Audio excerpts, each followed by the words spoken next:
الحمد لله الحمد لله نحمده ونستعينه ونستغفره ونؤمن به ونتوكل عليه ونعوذ بالله من شرور أنفسنا ومن سيئات أعمالنا من يهده الله فلا مضل له ومن يضلله فلا هادي له ونشهد أن لا إله إلا الله وحده لا شريك له ونشهد أن سيدنا محمدا عبده ورسوله أرسله بالهدى ودين الحق ليظهره على الدين كله وكفى بالله شهيدا خصوصا على أفضلهم وخاتم النبيين محمدين الأمين وعلى آله وصحبه أجمعين فصلى الله عليه وسلم تسليما كثيرا كثيرا أما بعد فأعوذ بالله من الشيطان الرجيم بسم الله الرحمن الرحيم رب اشرح لي صدري ويسر لي امری واحلل عقدۃ من لسانی یفقہوا قولی۔ آج کے لیکچر میں انشاءاللہ ہم 13واں پارہ سٹارٹ کریں گے۔ پریویس لیکچر میں ہم سورہ یوسف پڑھ رہے تھے اور اس میں ہم نے جو سٹارٹ کے رکوع ہیں وہ کر لیے تھے، اور آج کا ہمارا جو لیکچر ہے وہ 53 آیت سے سٹارٹ ہوگا انشاءاللہ۔ یہ جو 53 آیت ہے اس کے بارے میں مفسرین کا اختلاف ہے کہ دو رائے ہے مفسرین کی کہ یہ جو آیت ہے یہ عزیز مصر کی بیوی سے ریلیٹ کرتی ہے یا پھر حضرت یوسف سے ریلیٹ کرتی ہے، ٹھیک ہے۔ تو دونوں ہی سینس میں آپ اس سے جو ہے اپنا جو میننگ ہے اس کو دیکھ سکتے ہیں کہ اب عزیز مصر کی جو بیوی ہے اس نے کیونکہ ریئلائز کر لیا تھا یہ کہ جو نفس برائی پر آمادہ کرتا ہے،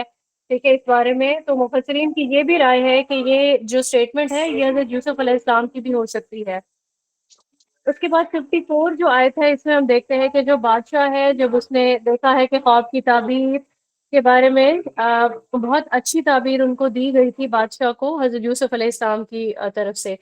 تو بادشاہ نے وہاں پہ جو ہے ریئلائز کیا یہ کہ بہت زیادہ کوالٹیز ہیں اس انسان میں، تو ان کو علم کی دولت ہے، ان کے پاس حکمت ہے، ان کے پاس یعنی خاص منصب پر ان کو فائز کیا جانا چاہیے، تو بادشاہ نے ایسا فیل کیا۔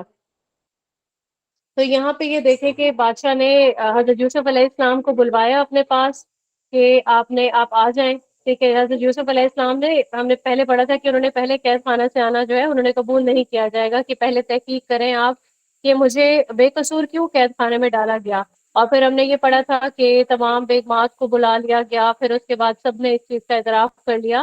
کہ حضرت یوسف علیہ السلام تو پاکیزہ کردار کے ہیں، وہ بے قصور ہیں، اور قصوروار نے بھی اپنا جو الزام ہے وہ قبول کر لیا۔ تو بادشاہ نے یہاں پہ ان کو یہ کوشش کی کہ وہ آ جائیں واپس، اور پھر پورا ارینجمنٹ کیا، اور پھر انہوں نے ڈیسائیڈ یہ کیا بادشاہ نے کہ میں اپنے مقربین میں ان کو شامل کر لوں گا۔ آیت نمبر 55 میں حضرت یوسف علیہ السلام نے اپنی سجیشن دے دی کہ مجھے زمین کے خزانوں پہ آپ معمور کر دیں، تو انشاءاللہ میں بہت عمدگی سے ان سارے خزانوں کی حفاظت کروں گا۔ اس طریقے سے 56 آیت میں بتایا گیا اللہ تعالیٰ کی طرف سے حضرت یوسف علیہ السلام کو بادشاہ کے پاس ایک خاص منصب عنایت ہو گیا۔ اب یہ جو ہے یہ اللہ کا ہی فیصلہ تھا، اللہ پاک نے حضرت یوسف علیہ السلام کو یہاں پہ بہت ہی بہترین طریقے سے کمپنسیشن دی، کیونکہ ان کی قربانیاں بھی بہت زیادہ تھیں۔ 57 آیت میں یہ بھی ہمیں بتا دیا گیا اللہ تعالیٰ کی طرف سے کہ آخرت میں جو اجر ملے گا نا وہ دنیاوی اجر سے کئی گنا زیادہ بہترین ہے۔ یہاں پہ ہمارے یہ رکوع مکمل ہوتا ہے۔ رکوع نمبر 8 میں آیت نمبر 58 سے ہم سٹارٹ کریں گے اور 68 تک اس کو انشاءاللہ کمپلیٹ کریں گے۔ پچھلا جو رکوع ہم نے کمپلیٹ کیا اس کا ٹائٹل ہم لے سکتے ہیں کہ رہائی سے زیادہ اہم چیز پاک دامنی کی تصدیق ہے، ٹھیک ہے۔ تو کبھی بھی آپ کا اگر آپ کیریکٹر آپ کا بالکل ٹھیک ہے، آپ حق پہ ہیں، تو کم سے کم اپنے لیے آواز اٹھانا سبھی کا اختیار ہے، اس پہ آواز اٹھانی چاہیے۔ اس کے بعد اگر آپ اس کو نہیں آپ اپنے آپ کو ثابت کر سکتے تو یہ ایک الگ چیز ہے، ٹھیک ہے۔ تو اس چیز سے ہم نے یہ چیز سیکھی ہے۔ اگلا رکوع ہے اس میں ہم ٹائٹل دیکھیں گے کہ اخلاق کی بلندی اور صلہ رحمی کی جو مثال ہے وہ حضرت یوسف علیہ السلام سے ہمیں ملتی ہے۔ اب یہاں پہ ہم نے یہ پڑھنا ہے کہ جو خوشحالی کے 7 سال جب گزر گئے تھے، ٹھیک ہے، اس کے بعد خشک سالی کے سال آئے۔ ہم نے یہ دیکھا تھا نا کہ حضرت یوسف علیہ السلام نے جو خواب کی تعبیر سنائی ٹھیک ہے، جو تعبیر دی اس کے اکارڈنگ پہلے جو 7 سال ہیں وہ بالکل خوشحالی والے ہوں گے، ٹھیک ہے، اس کے بعد کے جو 7 سال ہیں وہ ٹف ہوں گے کیونکہ قحط آ جائے گا، اب جب خشک سالی آتی ہے تو اس میں انہوں نے یہ جی جو یعنی طریقہ ہے وہی ہے۔ تدبیر وہ بھی بتا دی کہ کس طریقے سے آپ اپنے ذخائر کو محفوظ رکھ سکتے ہیں۔ تو یہ 58 جو آیت ہے یہاں پہ حضرت یوسف علیہ السلام کے جو بھائی ہیں، کیونکہ دیکھا نا آپ نے کہ جب قحط سالی ہوئی تو ارد گرد کے سارے علاقے بہت متاثر ہوئے، لیکن مصر بچا رہا، کیوں؟ کیونکہ مصر کے پاس بہت زیادہ اماؤنٹ میں نا یہ ساری خوراک جو ہے وہ ذخیرہ شدہ تھی۔ تو یہاں پہ اب کیا ہوا کہ فلسطین میں جب قحط سالی بہت زیادہ بڑھ گئی تو حضرت یوسف علیہ السلام کے جو بھائی تھے وہ انہوں نے خوراک کے حصول کے لیے وہ فلسطین سے مصر آ گئے۔ حضرت یوسف علیہ السلام نے تو پہچان لیا بھائیوں کو، لیکن ان کی اعلیٰ ظرفی کا یہاں پہ ایک بہت بڑا یہاں مثال ملتی ہے، ان کے اخلاق کی بلندی کی بھی، کہ نہ تو ان کو شوقیہ نہ ہی ان کے دل میں بھی ایسا کوئی انتقامی جذبہ آیا کہ ٹھیک ہے اب تو بدلے کا وقت آ گیا، کیونکہ میرا تو بالکل ہی جس طرح کہتے ہیں بچپن سے ہی انہوں نے میرے لیے اتنا بڑا ایک دھوکہ دہی والا ایک ساما پیدا کیا، مجھے مارنے تک کی کوشش کی، ٹھیک ہے، تو یہاں پہ لیکن انہوں نے اس چیز کو نہ تو شو کیا نہ ہی ان کے کسی ایسے جذبے کا ذکر ملتا ہے۔ تو 59 آیت میں جب بھائیوں نے اپنے لیے خوراک کا جو راشن ہے وہ حاصل کر لیا، ٹھیک ہے، اور پھر جو چھوٹا بھائی تھا وہ ساتھ میں نہیں تھا، انہوں نے چھوٹے بھائی کا بھی حصہ مانگا، تو جو کہ حضرت یوسف علیہ السلام کا یہ سگا بھائی تھا، جس کے بارے میں ہم نے پچھلے لیکچر میں دیکھا کہ بن یامین ان کا نام بتایا گیا تھا، وہ ساتھ نہیں تھا تو ان کا بھی حصہ جو ہے انہوں نے لیا حضرت یوسف علیہ السلام سے۔ تو 60 آیت میں یہ چیز بتائی گئی ہے کہ حضرت یوسف علیہ السلام نے ان کو تاکید کی کہ آئندہ آپ نے خود ان کو ساتھ لانا ہے تاکہ وہ خود آ کے اپنا حصہ لیں، ٹھیک ہے، یہ تاکیدی جملہ اس طرح سے تھا کہ 61 آیت میں ایون یہ بھی بتایا گیا ہے کہ والد صاحب کو کنونس کیجیے گا کہ وہ اپنے جو دوسرا بیٹا ہے اس کو ساتھ بھیجے۔ اچھا، یہاں پہ 62 آیت میں ان کی مزید صلہ رحمی کا تذکرہ ہے حضرت یوسف علیہ السلام کی، کہ جو انہوں نے قیمت وصول کی تھی خوراک کی، مطلب جو بھی ان کو چیز ساتھ میں دی تھی راشن کے طور پر، تو جو انہوں نے قیمت دی انہوں نے وہ واپس ان کے سامان میں رکھوا دی۔ اس کے بعد 63 آیت ہے جہاں پہ یہ تذکرہ ہے کہ جب حضرت یوسف علیہ السلام کے بھائی اپنے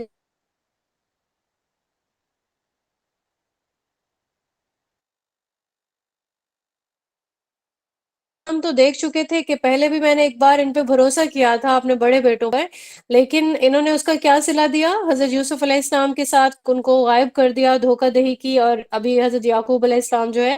وہ غم ابھی بھلا بھی نہیں پائے تھے، تو ان کے اعتماد کو کیونکہ ٹھیس پہنچی تھی، تو 64 آیت میں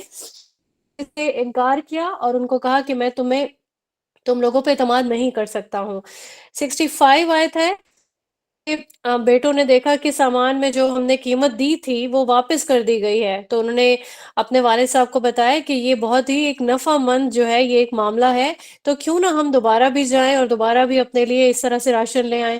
تو 66 آیت میں انہوں نے عہد کیا اس چیز کا بھائیوں نے اپنے والد کے سامنے، یعنی حضرت یعقوب علیہ السلام کے سامنے، کہ ہم ہر طرح سے کوشش کریں گے کہ بنیامین کی حفاظت کا بندوبست کریں، اس کو کوئی نقصان نہیں پہنچے۔ اور پھر اس کے بعد کیا ہوا کہ حضرت یعقوب علیہ السلام نے ایک بار پھر بھروسہ کر لیا بچوں پہ، بڑے جو بیٹے ہیں ان کے، اور بنیامین کو بھی جو مصر کی طرف جو سفر ہے اس کی اجازت دے دی گئی ہے۔ پھر اگلی جو آیات ہے 67 اور 68، یہاں پہ یہ تذکرہ کیا گیا ہے کہ حضرت یعقوب علیہ السلام نے ایک نصیحت کی اپنے بیٹوں کو، کیونکہ سارے جو ہے وہ جوان تھے، مضبوط تھے، ٹھیک ہے، تو انہوں نے یہ نصیحت کی کہ شہر کے جس طرح بہت سارے دروازے ہیں داخل ہونے کے، تو آپ نے ایک دروازے سے داخل نہیں ہونا بلکہ مختلف دروازوں سے داخل ہونا ہے۔ تو یہاں پہ مفسرین کے اکارڈنگ یہ ہو سکتا ہے کہ یہ چیکنگ وغیرہ آسانی سے ہو جائے ان کی، اور دوسری آپشن یہ ہے کہ حسد سے بھی بچ جائیں یہ، کیونکہ ایک ساتھ اکٹھے داخل ہوں گے تو یہ ایک انسانی تدبیر ہو سکتی ہے۔ تو یہاں پہ ساتھ ہی اللہ تعالیٰ کی طرف سے یہ چیز فرما دی گئی کہ جو اللہ کی تدبیر ہے نا وہ غالب ہے انسان کی تدبیروں پر۔ یہاں پہ ہمارا یہ رکوع مکمل ہو جاتا ہے، ہم نے حضرت یوسف علیہ السلام کے اخلاق کی بلندی کو پڑھا اور ان کی صلہ رحمی کی جو مثال ہے اس کو دیکھا کہ کس طریقے سے انہوں نے اپنے بھائیوں کو ٹریٹ کیا، مطلب ایک اعلیٰ ظرفی کی ایک بہت بڑی مثال ہے کہ کھانے کا جو راشن کی جو قیمت ہے وہ بھی واپس بھیج دی اور کسی بھی انتقامی جذبے کا اظہار تک نہیں کیا۔ اگلا رکوع ہم سٹارٹ کرتے ہیں جہاں پہ ہمیں 69 سے لے کے 79 تک کی آیات انشاءاللہ دیکھیں گے۔ 69 آیت میں حضرت یوسف علیہ السلام نے کیا کیا، جو ان کا سگا بھائی تھا بنیامین جن کا نام ہم پڑھے ہیں، ان پہ اپنی آئیڈینٹی شو کر دی کہ میں آپ کا بھائی ہوں، ٹھیک ہے۔ اس کے بعد جو ہے حضرت یوسف علیہ السلام کے بھائیوں، یہ جو چھوٹے بھائی ہے یہ کیونکہ اب ساتھ تھے، تو انہوں نے الگ الگ جو ان کے پورشنز تھے خوراک کا سارا انتظام کیا۔ اور پھر اس کے بعد 70 آیت میں ہمیں یہ ملتا ہے کہ اللہ تعالیٰ کی طرف سے ان کو حکم ہوا، کیونکہ نبوت تھی ان کے پاس، تو اللہ نے یہاں پہ لازماً ان کو وحی کے ذریعے سے یہ ساری انسٹرکشن دی ہوگی کہ آپ نے کیسے اپنے بھائی کو اپنے پاس آپ روک سکتے ہیں۔ تو انہوں نے کیا کیا کہ ایک جو پیالہ ہوتا ہے جس سے خوراک کی ناپ تول کیا جاتا ہے، اس پیالے کا نام بتایا گیا مسروقہ پیالہ، ٹھیک ہے۔ تو یہ قیمتی پیالہ ہے کیونکہ سارا جو ارینجمنٹ ہے کھانے کا، ناپ تول کا، وہ اسی کے ذریعے سے ہو رہا ہے۔ تو 72 آیت جو ہے اس میں یہ چیز بتائی جا رہی ہے کہ جو پیالہ تھا وہ غائب ہو گیا، کیونکہ حضرت یوسف علیہ السلام کی اسٹریٹجی سے اس پیالے کو بنیامین کے سامان میں رکھ دیا گیا تھا۔ اب جو کارندے ہیں ان کو یہ تشویش ہوئی کہ یہ جو پیالہ ہے یہ ان بھائیوں نے ہی چرایا ہے، اور پھر اس کے بعد انہوں نے بھائیوں نے 73 آیت میں اس کی تردید کی، اور 74 آیت میں انہوں نے یہ بھی سامنے کہہ دیا کہ اگر تو ہمارے سامان میں سے یہ پیالہ برآمد ہو گیا تو جس سے بھی برآمد ہوگا آپ اس کو اپنا غلام بنا لینا، ٹھیک ہے۔ ہو سکتا ہے یہ رولز میں بھی ہو، وہاں پہ جو وزارت کے رولز ہوتے ہیں تو لازماً ایسا ہوگا۔ اب یہاں پہ 76 آیت میں جب پیالہ برآمد ہو گیا بنیامین کے تھیلے سے، تو اس طریقے سے یہ ارینجمنٹ ہو گیا بالکل جس طرح سے کہتے ہیں رولز کے اکارڈنگ، کہ اب یہ مصر میں حضرت یوسف علیہ السلام کے پاس ٹھہر سکتے تھے، ادروائز جہاں جو بادشاہ کے جو قوانین تھے اس کے مطابق جو بھائی ہے یہ مصر میں ان کو روکا نہیں جا سکتا تھا۔ تو یہاں 78 آیت میں ہم پڑھتے ہیں کہ بھائیوں نے حضرت یوسف علیہ السلام سے درخواست کی کہ آپ ایسا کریں، بنیامین کو تو ہمارے ساتھ بھیج دیں، لیکن سزا کے طور پہ کسی اور بھائی کو آپ روک سکتے ہیں۔ یہ اس لیے کیونکہ وہ وہاں پہ والد سے بالکل ایک پختہ عہد لے کے آئے تھے کہ ہم ہر ممکن طریقے سے بھائی کی حفاظت کریں گے۔ اب ایک اور چیز جو ہے وہ بھی 77 آیت میں ہمیں ملتی ہے کہ بھائی جو ہے وہ یہاں پہ بھی اپنی کمزرفی کا انہوں نے اظہار کیا، اور ایک اس آیت میں یہ بھی ملتا ہے کہ انہوں نے کہا کہ اگر بنیامین جو ہے اس نے پیالہ چرایا ہے تو اس نے جو ہے اس کا جو بھائی تھا اس نے بھی ایک بار بچپن میں ایسی ہی چوری کی، یعنی کہ یہ بھی ایک کمزرفی کو ہی شو کرتا ہے کہ جس طرح سے بھائیوں کا، سگے بھائیوں کا آپس میں ایک پیار ہوتا ہے یا کچھ اس طرح سے کہ ان کے دل میں ان کے لیے، دونوں بھائیوں کے لیے یہ کمزرفی موجود تھی۔ تو 79 آیت میں ہم نے دیکھا کہ حضرت یوسف علیہ السلام نے ایسا کرنے سے انکار کر دیا کہ میں کسی اور بھائی کو نہیں روکوں گا یہاں پہ، بلکہ جس کے سامان سے پیالہ نکلا ہے وہی یہاں پہ سزا کے لیے رکے گا۔ یہاں پہ ہمارا یہ رکوع مکمل ہو جاتا ہے جس میں ہم نے تقدیر کا حیران کن فیصلہ دیکھا، کہ پورے رکوع میں ہم نے یہی چیز دیکھی کہ اللہ تعالیٰ نے حضرت یوسف علیہ السلام کو پورا ارینجمنٹ دے دیا کہ کس طریقے سے آپ اپنے بھائی کو اپنے پاس مصر میں روک سکتے ہیں۔ اگلا رکوع ہمارا سٹارٹ ہوتا ہے 10th رکوع ہے، یہ آیت نمبر 80 سے سٹارٹ ہوگا اور آیت نمبر 93 تک یہ کمپلیٹ ہوگا۔ 80 آیت میں بھائیوں نے والد سے کیا ہوا جو وعدہ تھا تو وہ پورا کیونکہ نہیں کر سکے، تو بڑا بھائی جو یہودا، اب ہم نے ان کا ذکر پہلے بھی پڑھا تھا پچھلے لیکچر میں کہ یہ جو یہودا ایک ایسا انسان تھا جو اچھے اخلاق کا، اچھے عادات کا مالک تھا، یعنی کہ دل میں اللہ تعالیٰ کا خوف رکھتا تھا۔ تو یہاں پہ اس کو کافی زیادہ کہ ابھی ہم والد سے وعدہ کر کے آئے ہیں کہ ہم ہر صورت اپنے بھائی کو واپس ساتھ لائیں گے، لیکن اب میں تو یہاں سے ہلنے والا نہیں ہوں، میں بالکل یہاں سے جاؤں گا نہیں۔ لیکن پھر 81 آیت میں یہ بتایا گیا کہ والد جو ہے ان کو بتانا بھی ضروری ہے کہ اس نے چوری کی ہے، تبھی اس کو روکا گیا ہے وہاں پہ۔ تو اس رکوع میں 82 آیت ہے، یہاں پہ حضرت یوسف علیہ السلام کے بھائی جو ہیں انہوں نے یہ پھر ڈیسائیڈ کیا کہ واپس جاتے ہیں اور اپنے والد کو سارا ماجرا سناتے ہیں، ٹھیک ہے۔ تو 80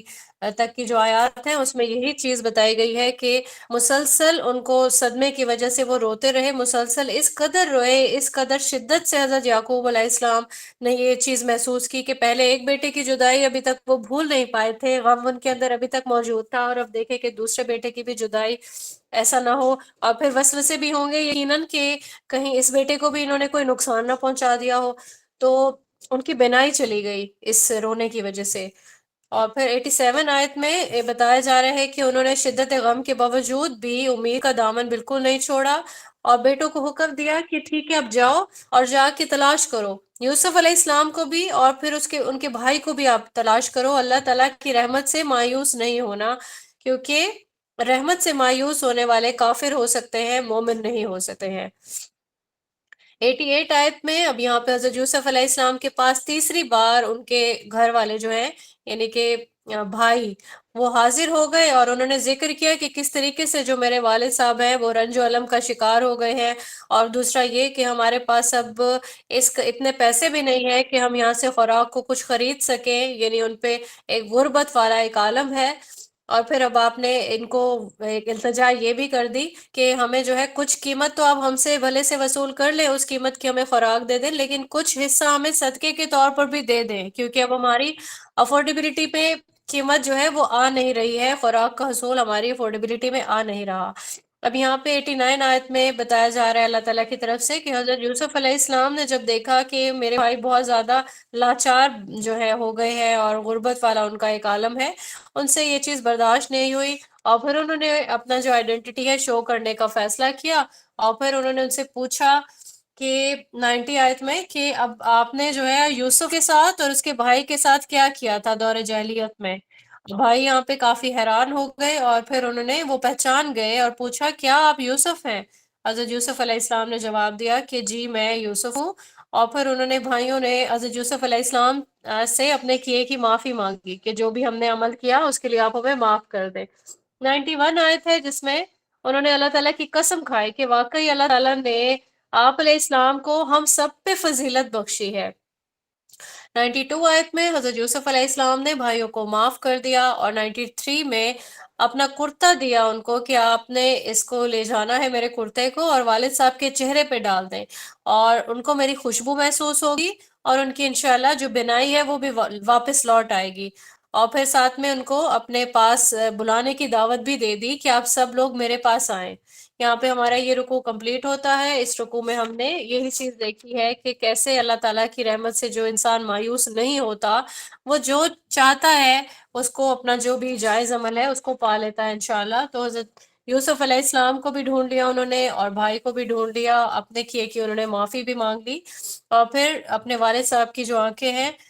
بنائی والا جو ایک معاملہ ہے اس کے لیے بھی ان کا ایک بندوبست ہو گیا. یہاں پہ ہمارا یہ رکوع مکمل ہوتا ہے. اگلا رکوع جو ہے وہ 94 آیت سے سٹارٹ ہوگا اور 101 آیت تک ہم انشاءاللہ اس کو کمپلیٹ کریں گے. یہاں پہ ہم دیکھیں گے پچھلا جو ہمارا لیکچر تھا اس میں ریوائز کریں گے ایک چیز کہ حضرت یوسف علیہ السلام نے ایک خواب دیکھا تھا، تو اس رکوع میں ان کے جو خواب کی تعبیر ہے وہ ملے گی انشاءاللہ ہمیں. اور ہم اس ٹائم ریوائز کر لیتے ہیں. انہوں نے خواب دیکھا تھا، اپنے والد صاحب کو یہ خواب سنایا تھا، اور والد صاحب نے منع کیا تھا بھائیوں کے ساتھ آپ نے اس چیز کو ڈسکس نہیں کرنا، ان سے شیئر نہیں کرنا. اور یہ خواب یہ تھا کہ سورج، چاند اور جو 11 ستارے ہیں وہ حضرت یوسف علیہ السلام کو سجدہ کر رہے ہیں. ٹھیک ہے، تو یہاں پہ اب آیت وائز اس کو ہم دیکھتے ہیں. 94 آیت ہے. اب جب یہ لوگ یہاں سے روانہ ہوئے ہیں مصر سے، ٹھیک ہے، فلسطین کی جانب جا رہے تھے، تو ابھی پہنچے نہیں تھے گھر میں کہ حضرت یعقوب علیہ السلام نے ان کی خوشبو محسوس کی، حضرت یوسف علیہ السلام کی، اور انہوں نے گھر میں فوراً ہی تذکرہ کیا کہ مجھے یوسف کی خوشبو آ رہی ہے. اب جب گھر والے ہیں obviously ایک جو بالکل بہت لمبا ایک گیپ تھا جو حضرت یوسف علیہ السلام کھو گئے تھے، تو یہاں پہ گھر والے ان کو وہمی کہتے رہے، ٹھیک ہے، کہ آپ کو تو بس وہم میں آپ مبتلا رہتے ہیں، یعنی کہ ان کو جھٹلایا. لیکن پھر اس کے بعد 96 آیت میں بتایا جا رہا ہے کہ حضرت یوسف علیہ السلام کے بھائی واپس آ گئے، اور پھر ان کا جو کرتا تھا وہ حضرت یعقوب علیہ السلام کے چہرے پر ڈالا جیسے حضرت یوسف علیہ السلام نے انسٹرکشن دی تھی. تو ان کی جو بنائی تھی وہ واپس لوٹ آئی اللہ تعالیٰ کے حکم سے. اور پھر جو 97 آیت میں لڑکے بھی ریئلائز کر چکے تھے، یعنی جو بھائی تھے بڑے ان کے حضرت یوسف علیہ السلام کے، انہوں نے اپنے والد صاحب سے اس چیز کی معافی مانگی، جو کچھ بھی انہوں نے گناہ کیے، جتنے بھی ان کے برے اعمال تھے ان سب کے لیے. اور پھر 99 آیت میں بتایا جا رہا ہے کہ حضرت یوسف علیہ السلام کے پاس پورے جو گھر والے تھے فلسطین سے انہوں نے سفر اپنا سٹارٹ کیا اور مصر میں منتقل ہو گئے. تو یہاں پہ یہ 70 لوگوں کا تقریباً قافلہ روایات سے پتہ چلتا ہے جو کہ جو روانہ ہوئے تھے، اور وہاں پہ مصر میں یہ لوگ سیٹل ہو گئے تھے. حضرت یوسف علیہ السلام نے ان کے لیے ایک ارینجمنٹ کیا، کچھ کاہنوں کے پاس زمین تھی، زمین کو بازیاب کرایا، پھر ان لوگوں کو سب کو آباد کر لیا۔ اب یہ جب پہنچے ہیں 99 آیت میں بتایا جا رہا ہے کہ حضرت یوسف علیہ السلام نے اپنے والدین کا بہت اچھے سے استقبال کیا، انہیں اپنے ساتھ تخت پر بٹھایا، اور 100 جو آیت ہے یہاں پہ یہ تذکرہ ہو رہا ہے کہ کیونکہ یوسف علیہ السلام اب مصر کے بادشاہ بن چکے تھے، اور پھر جو بادشاہ کے سامنے ان کے جو والد ہیں یہ حضرت یعقوب علیہ السلام، اور پھر ان کی والدہ اور ان کے جو تمام بھائی ہیں، ان سب نے سجدہ تعظیمی کیا۔ یہاں پہ ایک چیز کی جو حقیقت ہے مفسرین نے جو بیان کی ہے وہ ضرور میں بتانا چاہوں گی کہ اس وقت سجدہ تعظیمی جو ہے وہ شریعت میں اس کی اجازت تھی، لیکن اب حرام ہے۔ کسی بھی انسان کے سامنے کوئی بھی انسان سجدہ نہیں کر سکتا، چاہے وہ سامنے والا کتنے ہی بڑے مرتبے پہ ہو، چاہے وہ کوئی بھی اولیاء میں سے ہو، ٹھیک ہے، کتنے ہی بڑے رتبے پہ وہ اپنے آپ کو بتاتا ہو یا پھر آپ کو محسوس ہوتا ہو، تو سجدہ کوئی انسان کسی کو کر نہیں سکتا ہے، ٹھیک ہے۔ تو یہاں پہ یہ چیز بھی بتانا جو ہے وہ ضروری ہے۔ اور پھر اس کے بعد یہ جو خواب تھا اس کی تعبیر یوں سمجھ لے کہ یہی وہ تعبیر تھی جو آپ نے بچپن میں ایک خواب دیکھا تھا۔ پھر اس کے بعد جو آخری آیت ہے رکوع کی 101، اس میں دعا موجود ہے۔ جب حضرت یوسف علیہ السلام نے اپنے گھر والوں کو پا لیا تو اللہ تعالیٰ کے سامنے شکر ادا کیا، ٹھیک ہے، تو یہ دعا موجود ہے۔ اور ساتھ میں انہوں نے ایک بہت پیارا ایک اور جملہ بھی دعا میں شامل کیا کہ میرا جو خاتمہ ہے وہ ایمان۔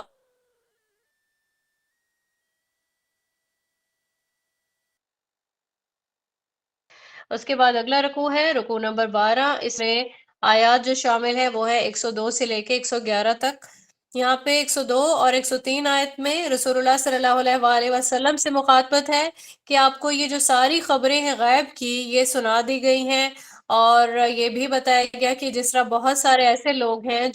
جن کے لیے آپ بہت شدید خواہش رکھتے ہیں کہ یہ لوگ ایمان لے آئیں، لیکن آپ کی خواہش کے اکارڈنگ ایسا نہیں ہوتا، کیونکہ یہ جو ایمان لانے کا معاملہ ہے یہ ٹوٹلی اللہ تعالیٰ کے ہی ہاتھ میں ہے۔ رسول اللہ صلی اللہ علیہ وآلہ وسلم بس کوشش کر سکتے ہیں، اس چیز کا پورا ایک اختیار ہے، دعا بھی کر سکتے ہیں، کوشش بھی کر سکتے ہیں، تو یہ چیز یہاں پہ فرمائی گئی ہے۔ اس کے بعد بتایا گیا کہ آسمان اور زمین میں جس طرح بہت ساری نشانیاں لوگ دیکھتے ہیں، لیکن حق کو دیکھنے کے بعد بھی ان کو معرفت حاصل نہیں ہوتی ہے۔ اگلی آیات ہیں جیسے آیت نمبر 102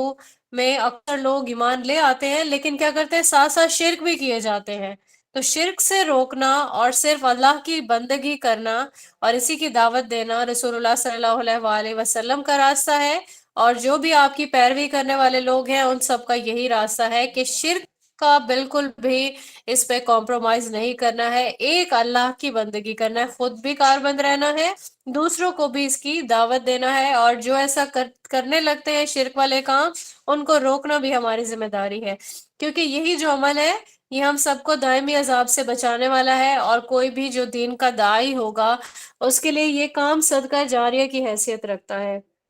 تو اگلی آیت میں ہم دیکھتے ہیں، جو اگلی آیات ہے رکوع کی، اس میں قرآن حکیم کا جو بیان کردہ جتنے بھی واقعات ہیں یہ ہمارے لیے کوئی سٹوریز نہیں ہے کہ ہم پڑھیں کیسے حضرت یوسف علیہ السلام کو کنویں میں ڈال دیا تھا، ٹھیک ہے، لیکن پھر اس کے بعد حضرت یوسف علیہ السلام ان کے ساتھ بہت اچھے سے پیش آئے، انہوں نے عاجزی کی، ٹھیک ہے۔ تو یہاں پہ یہ رسول اللہ صلی اللہ علیہ وآلہ وسلم کو پہلے جو ہے وہ کنوے کیا گیا وحی کے تھرو، اور پھر قرآن کریم میں یہ ساری چیزیں درج ہیں، کس لیے؟ تاکہ ہم اپنے لیے عبرت حاصل کریں، یہ درس عبرت ہے۔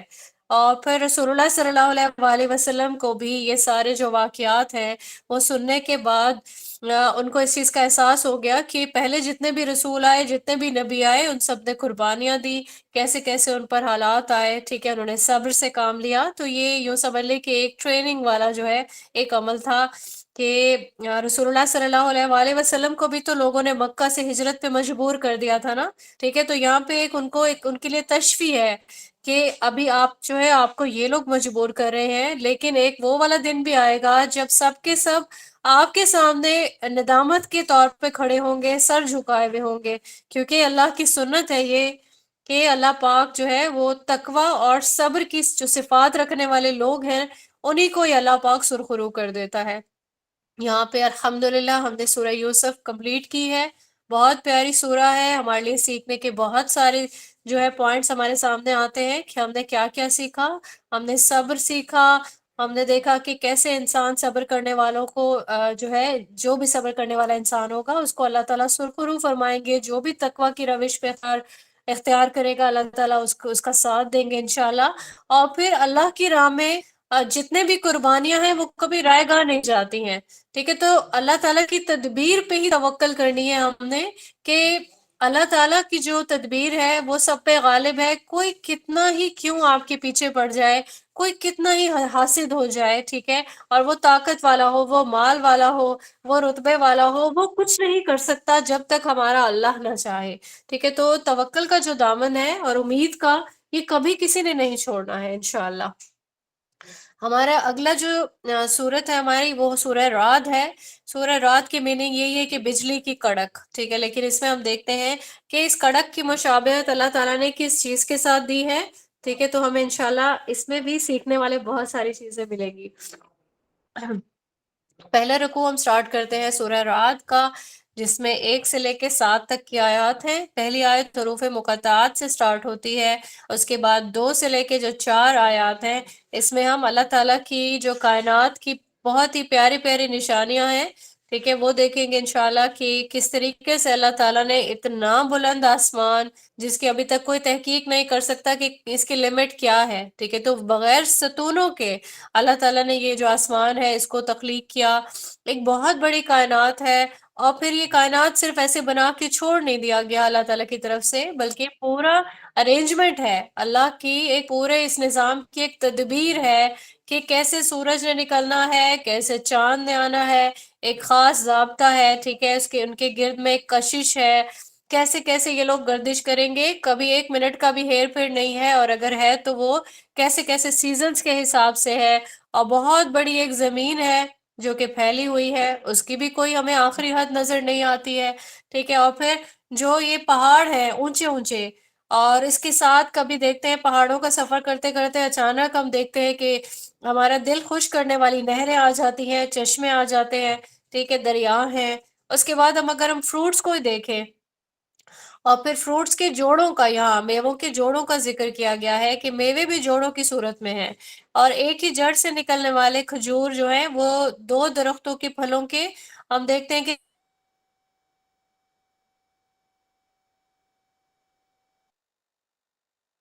ٹیسٹ والا ہوگا۔ اسی طریقے سے ایک ہی زمین سے جس طرح بہت سارے پودے نکلتے ہیں، بہت سارے فروٹس آتے ہیں، سب کی ٹیسٹ ڈیفرنٹ ہے۔ اور پھر جو رات اور دن کا الٹ پھیر ہے، اب یہ اکٹھے تو نہیں آتے نا، رات بھی آ گئی دن بھی آ گیا، اللہ تعالیٰ کا بڑا پیارا نظام ہے، رات آ گئی، رات چاہ رہی ہے، اور پھر دن آ رہا ہے، تو یہ ایک الٹ پھیر اس کا بیان کیا گیا ہے اس میں۔ اور جو زمین کی تقسیم ہے اس کو بھی بتایا گیا ہے، کیسے اللہ پاک نے کہیں پر کھیت رکھ دیے، ٹھیک ہے، زرخیزی زمین کی وہ ایکول نہیں ہے ہر جگہ پر، کہیں پہ معدنیات کا جو نعمت ہے اللہ تعالیٰ نے وہ دے دی، کہیں پر باغات ہیں، کہیں پہ کھیت ہیں، یعنی اللہ کی جو پوری ایک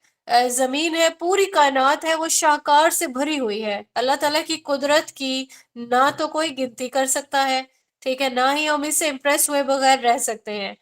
تو یہاں پہ یہ بتایا جا رہا ہے کہ یہ ساری چیزیں جو ہے یہ اللہ تعالیٰ کی معرفت کرواتی ہیں۔ معرفت کیا ہوتی ہے؟ یعنی اللہ کی پہچان۔ اور جیسے انسان ان سب چیزوں کی ڈیپتھ میں جاتا ہے تو بے تحاشا شکر اللہ تعالیٰ کے لیے جو ہے وہ پیدا ہو جاتا ہے دل میں، اور بے حد انسان جو ہے وہ سجدہ زیر ہو سکتا ہے، شکر کے جذبات اس کے دل میں پیدا ہو جاتے ہیں۔ اور یہاں پہ آیت نمبر 5 میں کافروں کے اعتراض پر تعجب کیا جا رہا ہے کہ ابھی ہم دنیا میں اتنے اللہ تعالیٰ کے شاہکار دیکھ لیتے ہیں، لیکن اللہ نے اگر یہ بتایا کہ مرنے کے بعد دوبارہ زندہ کیا جائے گا آپ کو، تو یہاں پہ کافروں کو جو ہے وہ اس پہ حیران ہو جائے،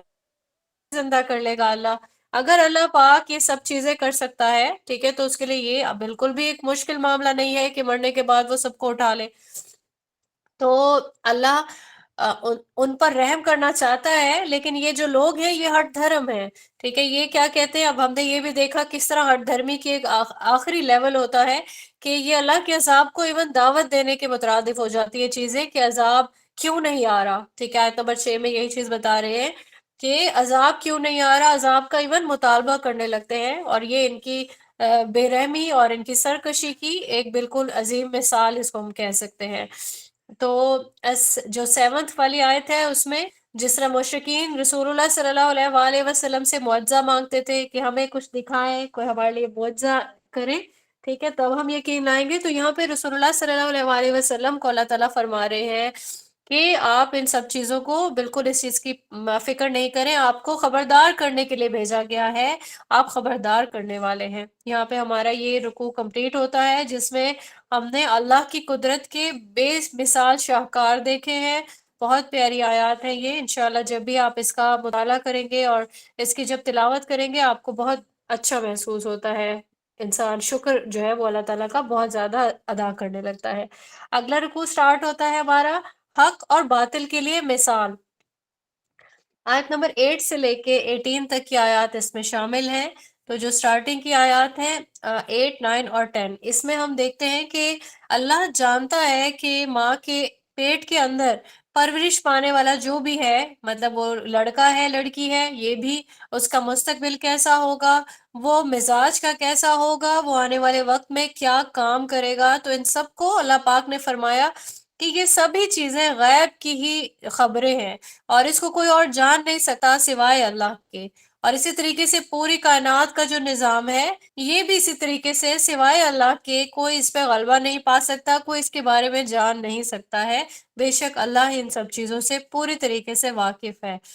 آیت نمبر 11 میں اللہ تعالیٰ فرماتے ہیں کہ انسانوں پر فرشتے مقرر ہیں۔ اب فرشتے جو ہیں یہ حفاظت کرنے والے ہیں انسان کی جب تک اس کو موت نہیں آ جاتی ہے۔ اور پھر انسان کو اللہ تعالیٰ نے ساتھ میں یہ بھی بتایا گیا کہ اللہ تعالیٰ نے اختیار دیا ہے کہ وہ اپنے لیے کوشش کر سکتا ہے کہ اس کے حالات بدل دیے جائیں، ٹھیک ہے۔ تو جو انسان کوشش کرتا ہے، ایون جو نیکی کے لیے بھی ہم جب اللہ تعالیٰ سے دعا بھی کر رہے ہوتے ہیں تو ساتھ میں ہم اپنی کوشش بھی کر رہے ہوتے ہیں کہ اللہ پاک ہمیں ہدایت دے دیں، تو پھر اللہ تعالیٰ بھی بہت زیادہ دعاؤں کا قبول فرمانے والا ہے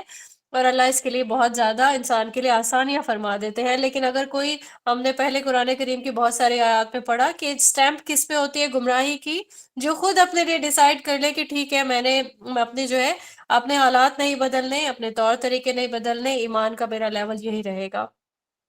تو یہاں پہ یہ چیز باور کرا دی گئی اللہ تعالیٰ کی طرف سے کہ اللہ کے عذاب کو کوئی بھی نہیں ٹال سکتا۔ آیت نمبر 12 میں جس طرح گہرے بادل آتے ہیں اور پھر گہرے بادلوں میں جب گرج اور چمک ہو رہی ہوتی ہے تو اس کو تشبیہ دی گئی ہے یہاں پہ آیت میں کہ یہ امید بھی پیدا کرتی ہے، یہ گرج اور چمک، اور خوف بھی پیدا کرتی ہے، ٹھیک ہے۔ خوف کیونکہ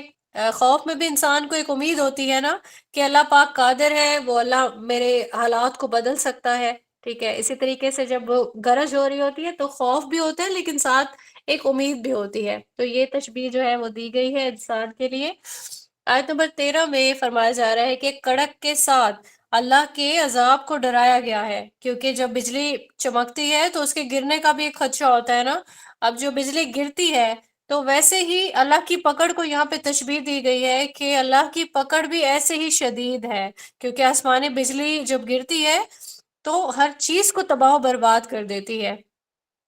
اس کے بعد 14، 15 اور 16 آیات ہیں، یہاں پہ دعا کی حقیقت کو بتایا گیا ہے کہ دعا جو ہے وہ کس قدر امپورٹنٹ ہے۔ قبولیت کی یقین کے ساتھ، ٹھیک ہے، انسان دعا مانگتا ہے لیکن یہ ہے کہ قبولیت جو ہے وہ اللہ کے ہی ہاتھ میں ہے۔ لیکن اللہ تعالیٰ کے علاوہ کسی کے بھی سامنے ہاتھ پھیلانے کو شرک بتایا جاتا ہے، ٹھیک ہے، تو کوئی بھی غیر اللہ سے نہیں مانگے گا، اور یہ سب اگر کوئی کرتا بھی ہے تو اس سب کے لیے بیکار ہے، کیونکہ غیر اللہ آپ کی کوئی بھی مراد پوری کرنے والا نہیں ہے۔ اور جو دعا ہے یہ صرف اور صرف اللہ تعالیٰ سے ہی کی جا سکتی ہے، جو بھی انسان کی التجا ہے وہ صرف اور صرف اللہ کے ہی سامنے کی جا سکتی ہے، کیونکہ پوری کائنات کا ہر ایک ذرہ ذرہ، پوری کائنات کا ہر ایک تخلیق کردہ اللہ تعالیٰ کا جو بھی مخلوق ہے وہ اللہ ہی کو سجدہ کرتا ہے۔ یہاں پہ 2 ورڈز جو ہے وہ بتائے گئے ہیں اللہ تعالیٰ کی طرف سے کہ بھلے سے وہ خوشی سے کر رہا ہو یا مجبوری سے کر رہا ہو، اس نے جھکنا صرف اللہ کے ہی سامنے ہے، کیونکہ غیر اللہ کچھ دے ہی نہیں سکتا ہے۔ تو غیر اللہ کے سامنے سجدہ کرنا یا اس سے کچھ مانگنا یہ شرک ہے، اور اس سے ہر مومن کو دور رہنا چاہیے۔ یہاں پہ ہمارا یہ رکوع مکمل ہوتا ہے۔ دوسرا رکوع ہم نے دیکھا ہے جس میں حق اور باطل کے لیے ہم نے مثال دیکھ لی ہے، کیسے اللہ پاک نے اچھا اس کی کچھ آیات مزید دیکھتے ہیں جو بہت امپورٹنٹ ہے۔ آیت نمبر 17 میں دیکھیں گے اور ساتھ میں 18 میں بھی کہ کیسے اللہ تعالیٰ نے ایک مثال سے واضح کیا ہے کہ پانی پر جیسے کہ پانی کو تھوڑا سا مکس کرتے ہوئے اس پہ جھاگ سی آ جاتی ہے، ٹھیک ہے، اسی طریقے سے دھاتوں کو پگھلاتے ہوئے بھی ان پہ ایک جھاگ پیدا ہو جاتی ہے. تو پانی یا جو دھاتے ہیں یہ باقی رہ جاتے ہیں، لیکن جو جھاگ ہے وہ باقی نہیں رہتا ہے. جھاگ یا تو سوکھ جاتا ہے یا پھر اڑ جاتا ہے. تو اس مثال میں جو پانی یا دھات ہے اس کو ہم کہہ سکتے ہیں کہ یہ حق ہے، اور جو باطل ہے وہ جھاگ کی طرح ہے. تو یہ بہت ایک پیاری مثال سے یہاں پہ واضح کیا گیا اللہ تعالیٰ کی طرف سے، اور ساتھ یہ چیز کنوے کی جا رہی ہے کہ جو بقا ہے یعنی باقی رہنے والی جو چیز ہے وہ حق ہے.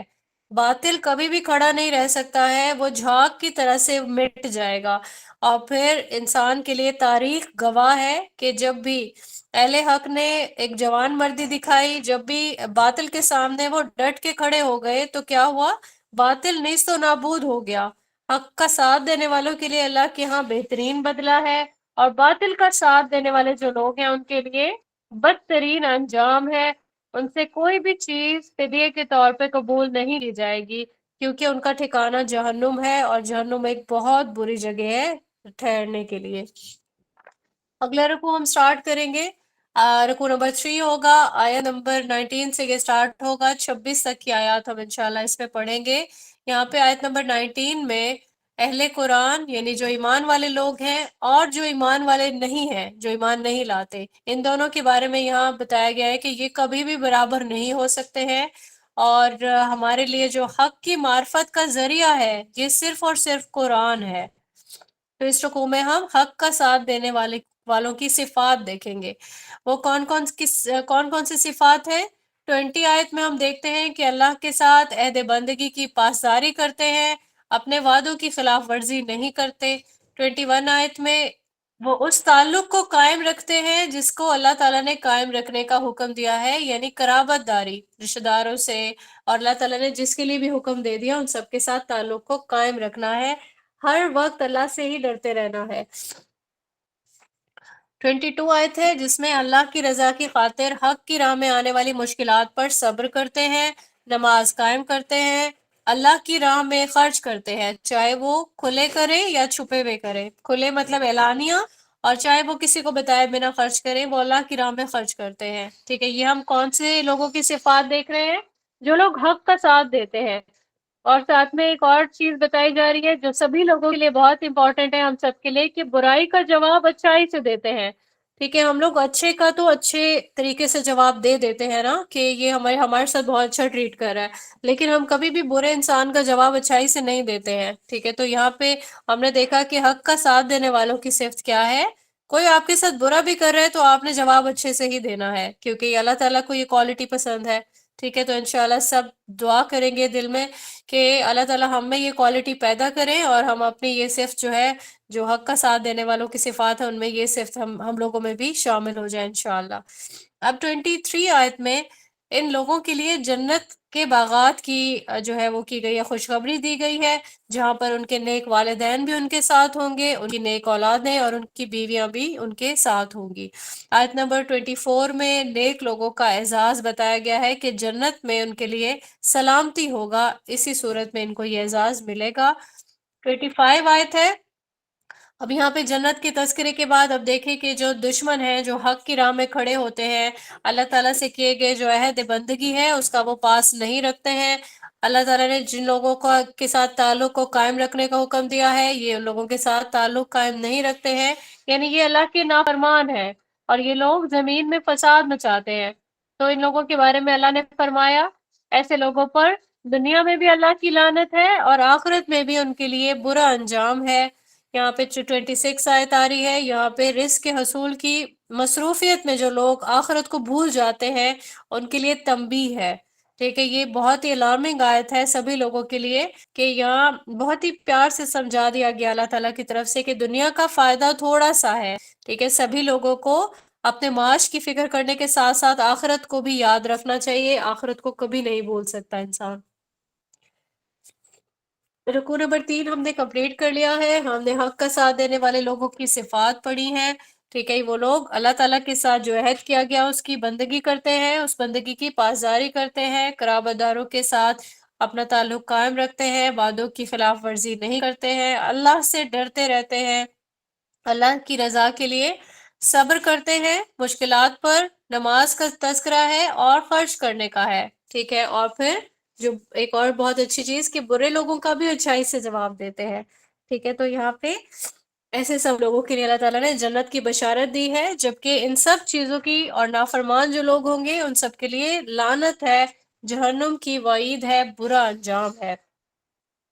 اگلا رکوع سٹارٹ کرتے ہیں، رکوع نمبر 4، آیت نمبر 27 سے لے کے 31 تک کی آیات اس میں ہم کمپلیٹ کریں گے انشاءاللہ۔ اب یہاں پہ یہ بہت پیارا اس کا ٹائٹل ہے کہ جو دلوں کا اطمینان ہے وہ اللہ کی یاد میں ہے، بے شک۔ اور جو سٹارٹ ہے اس کا 27 آیت سے، معجزوں کی فرمائش جو کرتے تھے لوگ، جیسے رسول اللہ صلی اللہ علیہ وآلہ وسلم کو بھی آل دا ٹائم یہی کہتے رہتے تھے کہ آپ عام انسان ہیں، آپ کے ساتھ کوئی فرشتہ نہیں ہے، ہمیں کوئی معجزہ دکھائیں، ٹھیک ہے۔ تو ایسے لوگوں کو اللہ پاک نے گمراہ کہا ہے۔ 28 آیت میں فرمایا جا رہا ہے کہ دلوں کا اطمینان جو ہے وہ اللہ کے ذکر سے ہوتا ہے، ٹھیک ہے۔ اب ذکر جو ہے وہ صرف زبانی نہیں ہونا چاہیے۔ اب زبانی کیا ذکر ہوتا ہے کہ صرف ہم استغفار استغفر اللہ الحمدللہ زبانی کرتے رہے لیکن ہمارا دل ذکر سے خالی ہو۔ اب اصل جو ذکر ہے وہ یہی ہے کہ جو پوری روح سے ہو رہا ہو، دلی طور پر انسان کر رہا ہو، زبان بھی اس کا ساتھ تبھی دیتی ہے۔ ایسے ذکر سے انسان کو وہ سکون ملتا ہے جو کہ مادی نعمتوں کے حصول سے نہیں ہوتا۔ ہمارے پاس کتنی ہی چیزیں آ جائیں، انسان کا اگر دل ذکر سے خالی ہو تو وہ نعمتوں سے بھی خوشی حاصل نہیں کر سکتا ہے۔ تو رسول اللہ صلی اللہ علیہ وآلہ وسلم کی دلجوئی کے لیے یہاں پہ ارشاد ہوا اللہ تعالیٰ کی طرف سے کہ آپ صلی اللہ علیہ وآلہ وسلم کے جو مخالفین ہیں اور جن کو آپ یہ دعوت کا کام، جن کو دعوت سنا رہے ہیں، ٹھیک ہے، یہ کیا کر رہے ہیں کہ یہ آپ کی دعوت کو جھٹلا رہے ہیں اور یہ کہتے ہیں کہ فرمائشی معجزے طلب کر رہے ہیں کہ ہمیں معجزہ دکھائیں، معجزہ دکھائیں۔ تو ان کو یہ چیز کنوے ہونی چاہیے کہ اللہ معجزے دکھانے پر قادر ہے، ٹھیک ہے، یعنی یہ جو معجزے دکھانا ہے یہ اللہ کی طرف سے ہو سکتا ہے۔ تو جو 21 آیت ہے یہاں پہ ایمان والوں کے لیے جو جنت ہے اس کی بشارت بیان کی، اور پھر 31 آیت میں یہ چیز بتایا گیا کہ ایسا ہو سکتا ہے کہ قرآن کی تاثیر سے پہاڑ بھی حرکت میں آ جائیں، ایون زمین بھی ٹکڑے ٹکڑے ہو جائے، اور جو مردہ لوگ ہیں یہ زندہ ہو کر گفتگو کرنے لگے، ٹھیک ہے۔ اللہ تعالیٰ ایسے معجزے دکھا کے زبردستی لوگوں کو ہدایت پر نہیں لائیں گے، تو ان کافروں کو اپنے انکار کی وجہ سے پے در پہ صدمے دیکھنے پڑیں گے، یہاں تک کہ آپ صلی اللہ علیہ وآلہ وسلم ان کے شہر یعنی مکہ میں فاتح کی حیثیت سے داخل ہو جائیں، اور یہ اللہ کا وعدہ ہے اور وہ اس وعدہ کو پورا کر کے رہے گا۔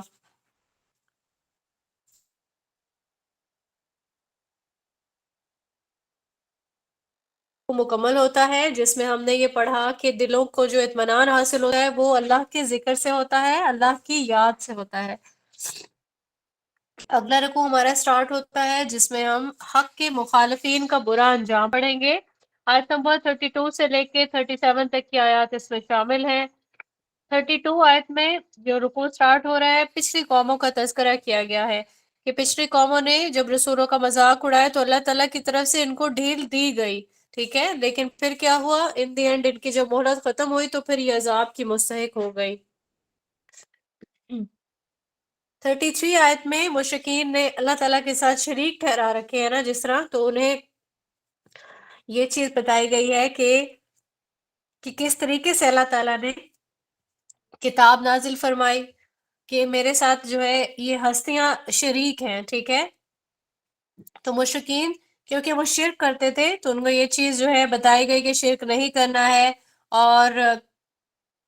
عظیم جو ہے یہ گناہ ہے، تو مشرکین کے لیے بتایا جا رہا ہے کہ دنیا میں بھی ان کے لیے عذاب ہے اور آخرت میں اس سے بھی بڑھ کے عذاب ہے جہاں پہ ان کا کوئی ان کو بچانے والا نہیں ہوگا۔ آیت نمبر 35 میں بتایا جا رہا ہے متقی لوگوں کا تذکرہ ہے کہ متقیوں کے لیے جنت کا وعدہ ہے اور اس میں جو میوے ان کو ملیں گے وہ دائمی ہوں گے، کیونکہ جنت خود بھی دائمی ہے، ہمیشہ رہنے والی ہے، جنت کے سائے بھی دائمی ہیں، جنت کے میوے بھی دائمی ہیں۔ اللہ تعالیٰ سے ہمیں دعا کرنی ہے کہ اللہ تعالیٰ ہمیں بھی یہ ساری نعمتیں عنایت فرمائے، ہم بھی اس لائق ہو سکیں، اس راستے پہ چلیں جو راستہ اللہ تعالیٰ کا بتایا ہوا ہے، اور تاکہ ہمیں بھی جنت مل سکے۔ آمین ثم آمین۔ آیت نمبر 36 اور 37 میں رسول اللہ صلی اللہ علیہ وآلہ وسلم کو تسلی دی گئی ہے کہ اہل کتاب میں ایسے حق پرست بھی ہیں جو نزول قرآن پر باطنی مسرت کو محسوس کر رہے ہیں۔ اس کے برعکس مشرکین مکہ کیا کر رہے ہیں؟ مطالبہ کر رہے ہیں کہ آپ کیا کریں، ان کے ہم بھی آپ پر اعتماد کر لیتے ہیں لیکن آپ ان کے معبودوں کی بھی عبادت کریں۔ تو ان کو یہاں پہ صاف صاف بتا دیں آپ کہ مجھے اپنے رب کی طرف سے حکم دیا گیا ہے کہ میں اسی کی عبادت کروں، اور اگر میں تمہاری خواہشات کی پیروی کروں تو پھر اللہ کی عدالت میں مجھے بھی کوئی بچانے والا نہیں ہوگا، میرے ساتھ بھی کوئی مجھے حمایت نہیں کرے گا۔ ٹھیک ہے، تو یہاں پہ یہ رکوع ہمارا مکمل ہوتا ہے۔ یہاں پہ ہم نے حق کے مخالفین کا برا انجام دیکھا ہے، ہم نے شرک کے بارے میں پڑھا ہے کہ کیسے مشرکین ایک تو شرک کرتے ہیں، ان کے لیے عذاب کی وعید ہے، اور پھر متقیوں کے لیے جنت کی ہم نے بشارت دیکھی ہے۔ اور جو اہل کتاب میں جو حق پرست تھے، ٹھیک ہے، اور وہ یہ جانتے ہیں کہ قرآن کریم بھی اللہ کا کلام ہے، تو اس پہ یہ جو ہے اچھا محسوس کر رہے ہیں، مسرت محسوس کر رہے ہیں۔ اور جو مشرکین مکہ ہے ان کا بھی یہاں پہ تذکرہ ہم نے پڑھا کہ کیسے وہ یہ چاہتے ہیں کہ ان کے معبودوں کی بھی عبادت کی جائے، تو اللہ تعالیٰ کا حکم جو ہے وہ رسول اللہ صلی اللہ علیہ وآلہ وسلم نے کنوے کیا کہ میں تمہاری خواہشات کی پیروی اگر کرنے لگوں تو اللہ کی عدالت میں میری بھی پکڑ ہو جائے گی۔ رکوع نمبر 6 سٹارٹ کرتے ہیں، آیت نمبر 38 سے لے کے 43 تک کی آیت اس میں شامل ہے۔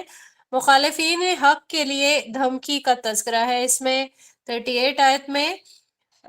بتایا جا رہا ہے کہ جس طرح رسول تھے جتنے بھی آئے، سب کو انسانوں جیسی ہی زندگی عطا کی گئی،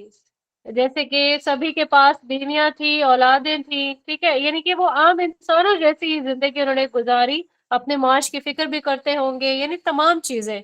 تو 38 آیت میں تذکرہ ساتھ میں کیا گیا کہ لوح محفوظ میں ساری کی ساری وہی جو ہے وہ ایز اٹ از وہ موجود ہے۔ اب لوح محفوظ میں تو پوری شریعت موجود ہے نا، کہ کیسے اللہ تعالیٰ نے کچھ کچھ پورشن وقتاً فوقتاً اتارا، اس کے بعد قرآن کریم کو پورا جو ہے ایک جس طرح سے کہتے ہیں ہر ایک چیز کا کمبینیشن تھا قرآن کریم، اور وہ اس پہ سٹیمپ کر دیا گیا کہ اس کے بعد اب کوئی وہی جو ہے وہ دنیا کی طرف نہیں بھیجی جائے گی، اب ہدایت پوری اور مکمل پہنچا دی گئی ہے۔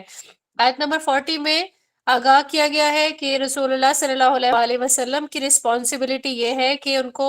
وہ لوگوں تک وہ حق کو پہنچا دیں۔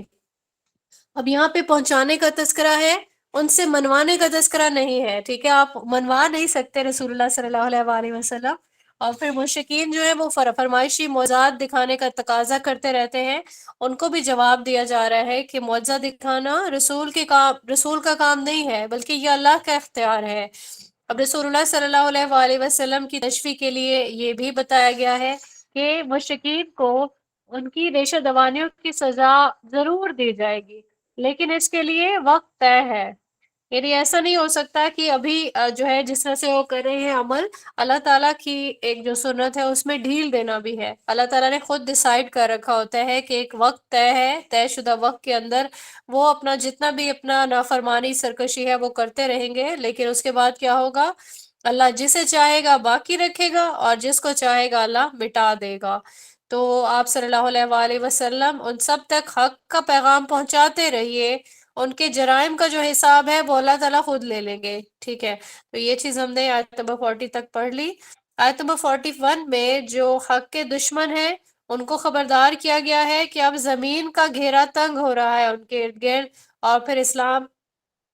اسلام قبول کرنے والے اہل ایمان جو ہیں وہ تعداد میں بڑھتے جا رہے ہیں، اور اسلام دشمن جو ہیں ان کے اثرات اس کی وجہ سے کم ہوتے جا رہے ہیں۔ تو یہاں پہ تاریخ اس چیز کی گواہ ہے کہ ماضی میں بھی حق کے دشمنوں کا جو انجام تھا وہ بہت برا تھا۔ 42 آیت میں ہم پڑھتے ہیں کہ ان کی سازشیں ناکام ہوئیں، وہ دنیا میں رسوا ہوئے، آخرت میں بھی انجام بد سے دوچار ہوں گے یہ سب لوگ۔ اور پھر 43 آیت ہے، اس میں دشمنان حق حضرت محمد صلی اللہ علیہ وآلہ وسلم کا رسالت کا انکار کر رہے ہیں، ٹھیک ہے، جتنے بھی دشمن ہیں۔ رسول اللہ صلی اللہ علیہ وآلہ وسلم اللہ کے سچے نبی ہیں، اس پر گواہ ہے اللہ، اور اہل کتاب کے جو لوگ ہیں جو حق پہ ایمان لانے والے ہیں وہ سب بھی اس پہ گواہ ہیں۔ تو آپ صلی اللہ علیہ وآلہ وسلم کی رسالت کی جو صداقت ہے مشرکین مکہ کی گواہی کی محتاج نہیں ہے، ٹھیک ہے؟ تو یہ چیز یوں سمجھے کہ روز روشن کی طرح واضح ہے۔ یہاں پہ ہمارا یہ رکوع بھی کمپلیٹ ہوتا ہے اور ہماری سورہ بھی کمپلیٹ ہوتی ہے الحمدللہ۔ ہم نے اس میں مخالفین حق کے لیے جو دھمکی ہے اس کو پڑھا ہے، کیسے اللہ تعالیٰ کی طرف سے یہ چیز کنوے کر دی گئی کہ رسول اللہ صلی اللہ علیہ وآلہ وسلم حق کو پہنچانے کی ان کو ذمہ داری کیونکہ دی گئی ہے، تو ضرورت سے زیادہ ان کو ایک تسلی دی گئی کہ آپ نے اس سے آگے ٹینشن نہیں لینی ہے، آپ کا کام اتنا ہی ہے کہ آپ حق کو پہنچا دیں، ان سے منوانا جو ہے وہ آپ کا کام نہیں ہے۔ اب چاہے یہ معاوضات مانگے، چاہے یہ کچھ بھی کرتے رہیں، ٹھیک ہے، جو مرضی کہتے رہیں، آپ کے اختیار میں نہیں ہے معاوضہ دکھانا، بلکہ یہ اللہ کا اختیار ہے۔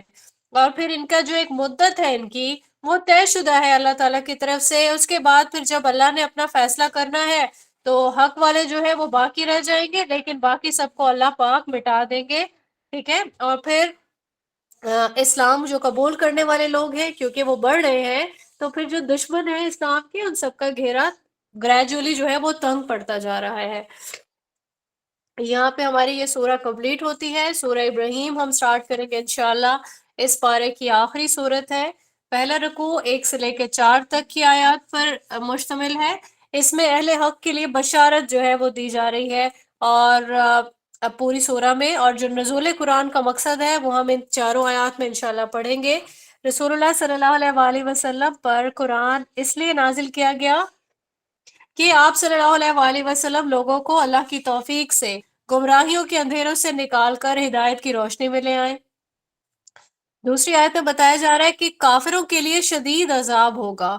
تھرڈ آیت ہے جس میں فرمایا جا رہا ہے یہ وہ لوگ ہیں جو دنیا کی زندگی کو آخرت پر ترجیح دیتے ہیں، دوسروں کو اللہ کی راہ پر آنے سے روکتے ہیں اور اللہ کے احکامات پر اعتراض کرتے ہیں۔ اگر کسی کلمہ گو مسلمان میں یہ برائیاں پائی جاتی ہیں تو اس کا مطلب ہے کہ عملی اعتبار سے وہ کافر ہی ہے، ٹھیک ہے۔ کافر کون ہوتا ہے؟ کافر کا لفظی جو میننگ ہے وہ ہے انکار کرنے والا۔ تو زبان سے اگر کوئی یہ کہتا رہے میں کلمہ گو ہوں، لیکن عمل سے واضح کرتا رہے کہ میں یہ ساری چیزیں نہیں کرتا ہوں، ٹھیک ہے، تو اس کا مطلب ہے کہ وہ کافروں کے ساتھ ہی اس کی کیٹیگری اللہ تعالیٰ کی طرف سے بنائی جائے گی، واللہ عالم۔ آیت نمبر 4 میں اللہ تعالیٰ نے یہ فرمایا کہ اللہ نے ہر رسول کو اپنی قوم کی زبان بولنے والا ہی بنا کر بھیجا تاکہ جو پیغام ہے وہ ایزیلی پہنچایا جا سکے، یعنی جو پیغام پہنچانے کا حق ہے وہ اچھے سے ادا ہو، کیونکہ جب پیغام دینے والا ان کا ہم زبان ہوگا، ٹھیک ہے، تو وہ انڈرسٹینڈنگ بھی بہت آسان ہو جائے گی۔ اب یہ جو دائی ہے اس کی بھی جو دعوت کا جو سٹارٹ ہے، ٹھیک ہے، وہ یہی ہونا چاہیے کہ پہلے تو اپنے ہم زبان جو لوگ ہیں ان کو ہی اپنا پیغام جو ہے وہ پہنچائے۔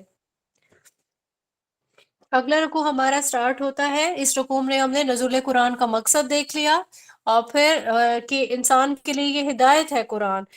کافروں کے لیے عذاب کی وعید ہے، اور پھر اس کے بعد قرآن کریم کی جو لینگویج ہے عربی، ٹھیک ہے، اس کی بھی یہاں پہ اسپیشلٹی اسی لیے بتا دی گئی کیونکہ اولین جو مخاطبین تھے وہ عرب کے لوگ تھے۔ اگلا رکوع ہے جس کا ٹائٹل ہے ناشکری سے نعمت چھن جاتی ہے۔ تو یہاں پہ ہم آیات پڑھیں گے 5 سے لے کے 8 تک کی۔ پہلی جو 5ویں آیت ہے اس رکوع کی، اس میں حضرت موسیٰ علیہ السلام کا تذکرہ ہے، ان کو ہدایت دے کر بھیجا گیا، اور پھر آیت نمبر 6 میں بتایا گیا کہ ایک بہت بڑی نعمت کا تذکرہ ہے اس میں، کہ جو قوم کے لوگ تھے بنی اسرائیل کے، ان کی فرعون ان کے بیٹوں کو ذبح کر دیتا تھا، تو بہت بڑا یہ عذاب تھا پوری قوم پر، اللہ نے اس عذاب سے ان کو نجات بخشی۔ اس کے بعد آیت نمبر 7 میں جو ہے وہ شکر کی ایک امپورٹنس بتائی گئی ہے کہ کوئی بھی انسان اگر شکر کرتا ہے تو اللہ مزید نواز دیتا ہے انسان کو۔ اگر ناشکری کرنے والا کوئی انسان ہے تو پھر اللہ تعالیٰ کا یہاں پہ عذاب بتایا گیا ہے کہ اللہ کا عذاب بہت شدید ہے۔ آیت نمبر 8 میں یہ چیز بھی کنوے کر دی گئی کہ اگر سب کے سب لوگ اگر ناشکری کرنے لگے، سب کے سب انسان، اللہ کی خدائی میں پھر بھی کوئی فرق نہیں آنے والا، کہ اللہ تعالیٰ کو اس چیز سے کوئی فرق نہیں پڑے گا، اللہ غنی ہے ان سب چیزوں سے۔ یہاں پہ ہمارا یہ رکوع مکمل ہوتا ہے۔ اگلا رکوع سٹارٹ ہوتا ہے آیت نمبر 9 سے لے کے 17 آیت تک۔ اس میں ہم دیکھتے ہیں کہ آیت نمبر 9 میں اللہ تعالیٰ نے کئی رسول بھیجے، لیکن قوموں نے رسولوں کی دعوت پر شک کیا، ٹھیک ہے، شک کا اظہار کیا۔ کبھی کسی نے کہا کہ آپ ہمارے جیسے عام انسان ہیں، ہم یہ پڑھتے رہتے ہیں گریجولی جو ہے، مزید جو ہے وہ آگے بھی پڑھیں گے انشاءاللہ، کہ قوموں نے ہمیشہ رسولوں کو جھٹلایا، کبھی مذاق اڑایا، کبھی شک کیا۔ تو آیت نمبر 10 میں بتایا جا رہا ہے کہ رسولوں نے یہ کہا کہ کیا تم اللہ کے بارے میں شک کرتے ہو جو آسمان اور زمین کا بنانے والا ہے، چاہتا ہے کہ تمہیں سلامتی دے اور تمہارے گناہوں کو بخش دے؟ تو قوموں کا کیا جواب تھا؟ آیت نمبر 11 میں بتایا جا رہا ہے کہ تم ہماری طرح کے انسان ہو، ہمیں باپ دادا کی عقائد سے دور کرنا چاہتے ہو، ہمارے سامنے کوئی معجزہ لاؤ۔ تو رسولوں نے کیا جواب دیا؟ بلا شبہ ہم تمہاری طرح کے انسان ہیں، اللہ نے ہم پر احسان کیا اور ہمیں رسالت سے سرفراز فرمایا۔ معجزہ دکھانا ہمارے ہاتھ میں نہیں ہے، بلکہ یہ اللہ کے ہاتھ میں ہے۔ اور پھر 12ویں آیت میں اللہ پر توکل کا تذکرہ ہے کہ ہم اللہ پر ہی توکل کرتے ہیں۔ آیت نمبر 13 میں فرمایا جا رہا ہے کہ کافر قوموں نے رسولوں کو دھمکی دی کہ تم نے اگر اپنی دعوت کو جاری رکھا تو ہم تمہیں بستیوں سے نکال دیں گے۔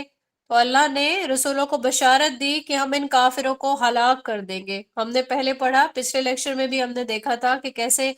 جو ہے وہ ان کو دھمکی ملتی تھی رسولوں کو کہ یا تو آپ کو ہم، اگر خاندان کی آپ کی بیک نہیں ہوتی تو ہم آپ کو تباہ کر دیتے، مار ڈالتے۔ اور اسی طریقے سے حضرت لوط علیہ السلام کو بھی کہا گیا تھا کہ اپنے آپ کو بستی سے ہم آپ کو نکال دیں گے۔ تو یہاں پہ اللہ تعالیٰ کی بشارت ہے رسولوں کے لیے۔ اور آیت نمبر 14 میں فرمایا جا رہا ہے کہ اللہ نے رسولوں کی مدد فرمائی۔ اور آیت نمبر 15 میں جتنی بھی سرکش قومیں تھیں وہ دنیا میں، ان سب کو اللہ نے برباد فرما دیا۔ اور آیت نمبر 16 میں جہنم کے عذاب کا تذکرہ ہے، ان کو پینے کے لیے جہنمیوں کو پیپ جو ہے وہ دی جائے گی۔ اور آیت نمبر 17 میں ایسا یہ عذاب ہوگا کہ شدید تکلیف میں مسلسل یہ لوگ مبتلا رہیں گے، یہ موت جو ہے ان کو نہیں آئے گی۔ اور پھر ان کی جو اذیتیں ہیں، یعنی کہ موت آتی ہے تو انسان کی اذیت وہیں پہ ختم ہو جاتی ہے نا، یہ دنیاوی اعتبار سے اگر ہم دیکھتے ہیں تو ان کو موت نہیں آئے گی، ٹھیک ہے، کہ جو ان کی اذیتوں کو ختم کر دے، یعنی ان کی اذیتیں کبھی ختم ہونے والی نہیں ہیں، اس سے یہ مراد لیا جاتا ہے۔ اگلا رکوع ہمارا جو ہے وہ سٹارٹ ہوتا ہے آیت نمبر 18 سے لے کے 21 تک۔ پچھلے رکوع میں ہم نے جہنم کے عذاب کے بارے میں دیکھا ہے۔ اگلا رکوع ہے جس میں ہم نے ان آیات میں دیکھیں گے کہ دنیا دار جو قائدین ہیں ان کی جو بھی پیروی کرے گا وہ اس کو ان کو برباد کر دے گی، ٹھیک ہے، دنیا دار قائدین کی پیروی برباد کر دے گی کسی بھی انسان کو، اس کا یہ ٹائٹل ہے۔ اس رکوع میں ہم دیکھتے ہیں آیت نمبر 18 میں کافروں کو دکھاوا کرنے والے یا حرام کمانے والوں کی نیکیوں کی مثال دی گئی ہے، ایسے جیسے کہ راکھ کا ڈھیر ہوتا ہے۔ کافر یعنی کہ جو بھی انکار کرنے والے ہیں اور جتنے بھی ریاکار لوگ ہیں جو دکھاوے کا عمل کرتے ہیں، ٹھیک ہے، سمجھتے ہیں ہمیں ثواب ہوگا، لیکن کیا ہوتا ہے ان کا کام دکھاوے کا ہی ہوتا ہے، دوسروں کی نظر میں اچھا بننے والا۔ یا پھر کوئی اگر حرام کمانے والا کام کرتا ہے، یعنی اللہ تعالیٰ نے حرام حلال کی ایک فلسفی بتا دی، ٹھیک ہے، حرام سے دور رکھنے کا اللہ تعالیٰ نے حکم دے دیا، لیکن اب کیا ہے کہ جو بھی ان کاموں پہ کاربند رہے گا، ان کی یہ جتنی بھی نیکیاں کرتے رہیں گے تو ان کی نیکیاں راکھ کے ڈھیر جیسی ہیں۔ اب قیامت کے روز جب ہوا چلے گی تیز تو کیا ہوگا، راکھ کا جو ڈھیر ہے وہ بکھر جائے گا اور وہ obviously کسی کام نہیں آئے گا انسان کے۔ 19 اور 20 آیت میں فرمایا جا رہا ہے اللہ چاہے تو سب کو ہلاک کر دے، مطلب پوری جتنی بھی جنریشنز ہیں، جتنی بھی قومیں ہیں، سب کی سب ہلاک ہو جائے، اللہ چاہے تو نئی قوم کو لے آئے، یعنی اللہ کے لیے یہ چیز مشکل نہیں ہے۔ پہلے بھی جب قومیں ہلاک کی گئی، نیست و نابود ہوئی، اہل ایمان ہی صرف بچ گئے تھے، ٹھیک ہے، تو اللہ تعالیٰ کے لیے تو یہ چیز بالکل ہمارے لیے تو یہ پروفڈ ہے نا، اللہ تعالیٰ نے ایسا کیا ہے پاسٹ میں، ماضی میں، تاریخ میں، تو یہ چیز اللہ کے لیے بالکل بھی مشکل نہیں ہے۔ آیت نمبر 21 میں فرمایا جا رہا ہے کہ قیامت کے دن جو دنیا دار قائدین کی پیروی کرنے والے ان کے سامنے التجا کریں گے کہ ہم نے دنیا میں تمہاری پیروی کی تھی، اب آج ہمارا عذاب دور کرو۔ اب وہ کیا جواب دیں گے؟ اگر ہم خود ہدایت پر ہوتے تو تمہیں بھی ہدایت دیتے، آج ہم بھی عذاب میں گرفتار ہیں اور جو ہے ہم بھی اس میں مصیبت میں ہیں، تو خاموش رہیں یا فریاد کریں، اس عذاب سے بچ نہیں سکتے ہیں۔ تو اللہ تعالیٰ سے ہم نے دعا کرنی ہے اللہ پاک ہمیشہ دیندار لوگوں کی ہی پیروی کرنے کی توفیق عنایت فرمائے ہم سب کو، آمین سم آمین۔ یہاں پہ ہمارا یہ رکوع بھی کمپلیٹ ہوتا ہے جس میں ہم نے یہ پڑھا کہ کیسے دنیا دار قائدین کی پیروی جو ہے وہ انسان کو برباد کر سکتی ہے۔ اگلا رکوع نمبر 4 ہے جس میں 22 سے لے کے 27 تک کی آیات ہم پڑھیں گے انشاءاللہ۔ اس کا ٹائٹل ہے شیطان کی اپنے پیروکاروں کو ملامت۔ اب یہاں پہ دیکھیں کہ شیطان جو ہمیں ہمارے نفسوں کو آل دا ٹائم بھڑکاتا رہتا ہے، ٹھیک ہے، ہمیں کسی بھی راہ پہ چلنے کے لیے وہ بہکاتا رہتا ہے، الجھاتا رہتا ہے، اور جو ہم اس کی پیروی کرنے والے جو لوگ ہیں، اللہ نہ کرے قیامت کے دن شیطان بھی جو ہے وہ ملامت کر رہا ہوگا۔ تو کیسے اللہ تعالیٰ نے مثال دی اس کو ہم دیکھتے ہیں۔ آیت نمبر 22 میں فرمایا جا رہا ہے کہ شیطان جو ہے وہ روز قیامت اپنے فالوورز کو کیا کہے گا کہ اللہ تعالیٰ جب ان لوگوں کو جہنم میں ڈال رہے ہوں گے، جب فیصلہ کر رہے ہوں گے کہ اب ان کو جہنم میں ڈالا جا رہا ہے، جو بھی شیطان کی پیروی کرتے تھے، تو شیطان ان کی حسرت میں اضافہ کرے گا اور کہے گا کہ دنیا میں میں نے تم سے جھوٹے وعدے کیے تھے کہ گناہ کیے جاؤ، اللہ تو بہت رحیم ہے، اللہ تمہیں بخش دے گا، تو مجھے تم پر اختیار حاصل نہیں تھا بلکہ تم خود ہی میری پیروی کرنے والے تھے، تو آج مجھے الزام نہ دو کہ ہم شیطان کے بہکاوے میں آ گئے، بلکہ یہ الزام اپنے آپ کو دو۔ تو یہاں پہ شیطان کی پیروی کرنے والے جو ایک لوگ ہیں ان کے لیے دردناک عذاب ہوگا اور ان کو یہ ساری چیز فیس کرنی پڑے گی۔ آیت نمبر 23 میں فرمایا جا رہا ہے کہ اللہ کے احکامات کی پیروی جو کرنے والے لوگ ہیں ان کو اللہ پاک جنت میں داخل کریں گے اور وہ لوگ جنت کی نعمتوں کو انجوائے کریں گے۔ اس کے بعد جو 25 اور 24 آیتیں ہیں ان میں یہ فرمایا جا رہا ہے کہ ایک اچھا پوائنٹ آف ویو، اس کی اگزامپل ہم ایک بہت اچھے درخت سے لے سکتے ہیں جس کی جڑیں زمین میں جمی ہوئی ہیں اور اس کی شاخیں آسمان کی بلندیوں کو چھو رہی ہوں، اور جو برا نظریہ ہے 26 آیت میں اس کی مثال جھاڑیوں سے دی گئی ہے کہ جو زمین پر اگ آئی ہوں اور پھر اگر تھوڑی سی بھی کوشش کریں اس کو اکھاڑ کے واپس پھینک دیں، ٹھیک ہے، تو یہ مثال گمراہ کن نظریے کی دی جا رہی ہے۔ اور ہم نے دیکھا کہ اچھے نظریے کی کیا مثال ہے، جو بلند ایک درخت ہے اور شاندار ہے، جڑیں اس کی زمین میں ہے، ٹھیک ہے، اسٹرانگ ہے، آسمانوں کو چھوتی ہوئی اس کی شاخیں ہیں۔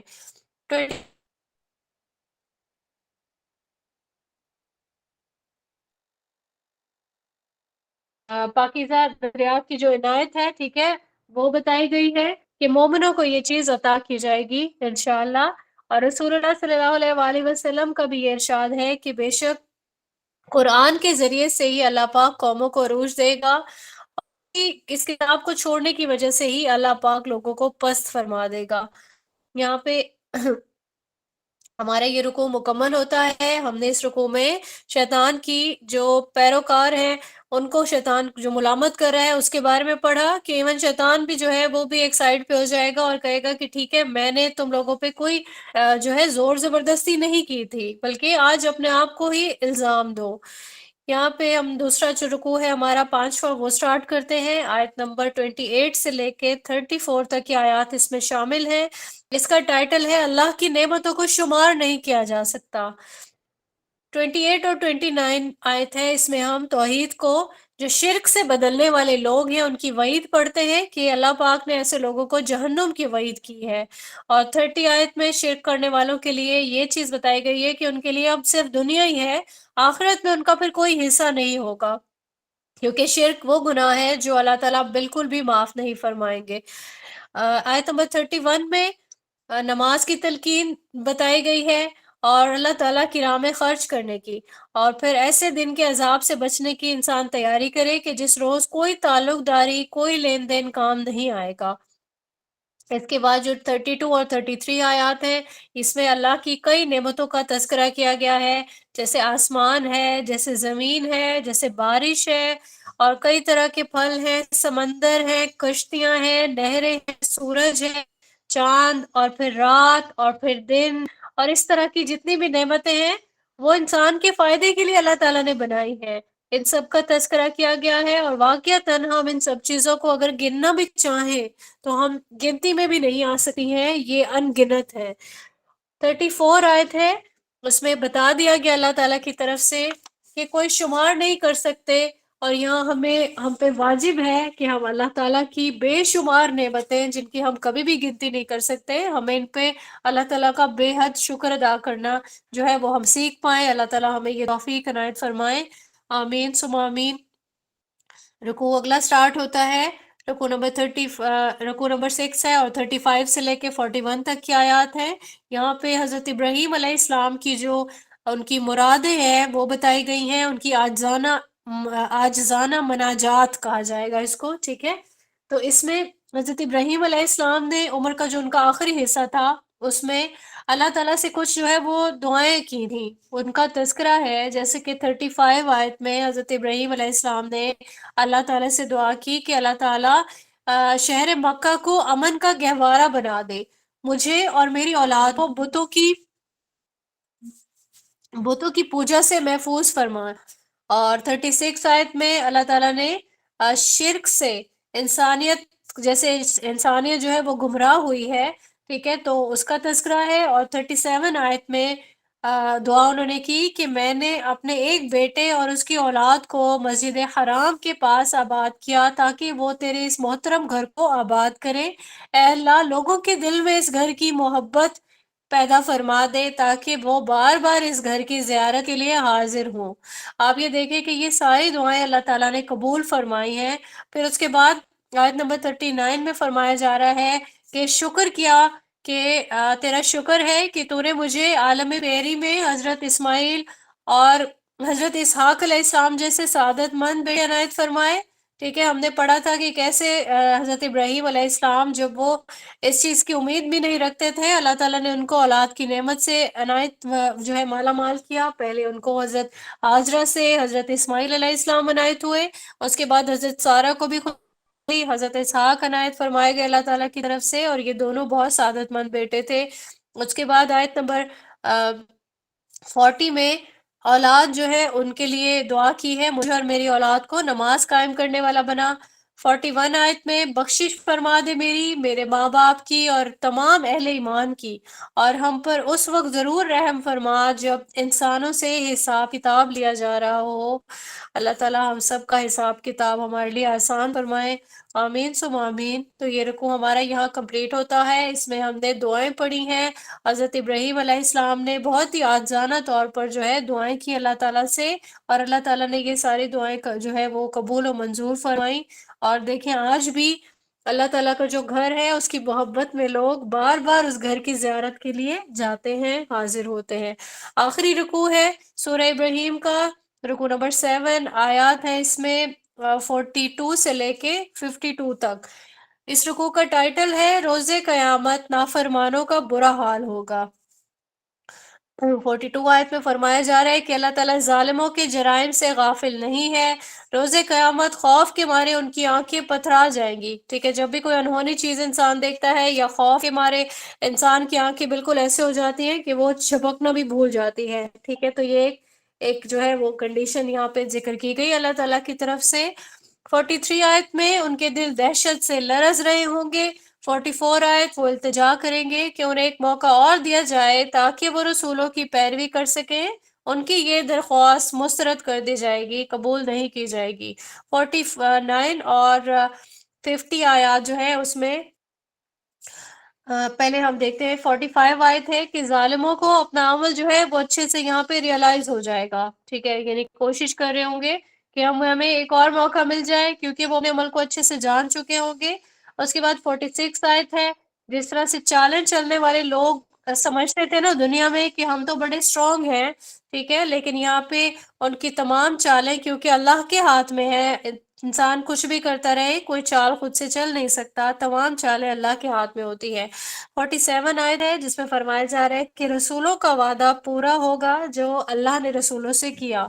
اور 48 آیت میں قیامت کا منظر بتایا جا رہا ہے کہ کیسے زمین آسمان ہموار کر دیے جائیں گے، ٹھیک ہے، روز محشر ایسا ہوگا کیونکہ عدالت لگے گی۔ پھر 49 اور 50 آیت ہے، اس میں مجرم کو باہم زنجیروں میں جکڑ دیا جائے گا اور ان کو گندھک کا لباس پہنایا جائے گا جس سے جہنم کی آگ کی شدت میں مزید اضافہ ہو جائے گا، آگ ان کے اوپر پوری طرح سے چھائی ہوئی ہوگی۔ پھر اس کے بعد 51 آیت ہے، اللہ ہر جان کو اس کے جرائم کا پورا پورا بدلہ دے گا۔ آخر میں بیان کیا گیا ہے 52 آیت میں کہ قرآن کریم کا جو نزول ہے اس کے کیا مقاصد ہیں۔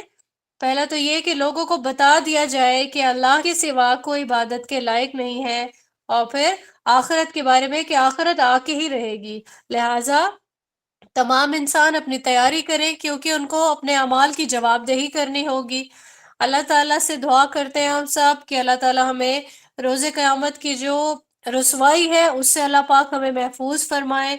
اور اللہ تعالیٰ ہمارے حساب کتاب میں آسانیاں فرمائے، ہمارے لیے جنت کا حصول بہت آسان فرمائے، آمین ثم آمین۔ یہاں پہ ہمارا یہ رکوع بھی مکمل ہوتا ہے، یہ آخری رکوع تھا کہ ہم نے روز قیامت نافرمانوں کا بہت برا حال دیکھا، جہنم کا عذاب دیکھا ہے، ان کی خواہشات دیکھی ہیں جن کے لیے جہنم ڈیسائیڈ کی جائے گی کہ وہ واپس ان کو ایک اور موقع ملے، وہ اچھے عمل کرنے لگے، وہ رسولوں کی پیروی کریں، لیکن ایسا کچھ نہیں ہوگا۔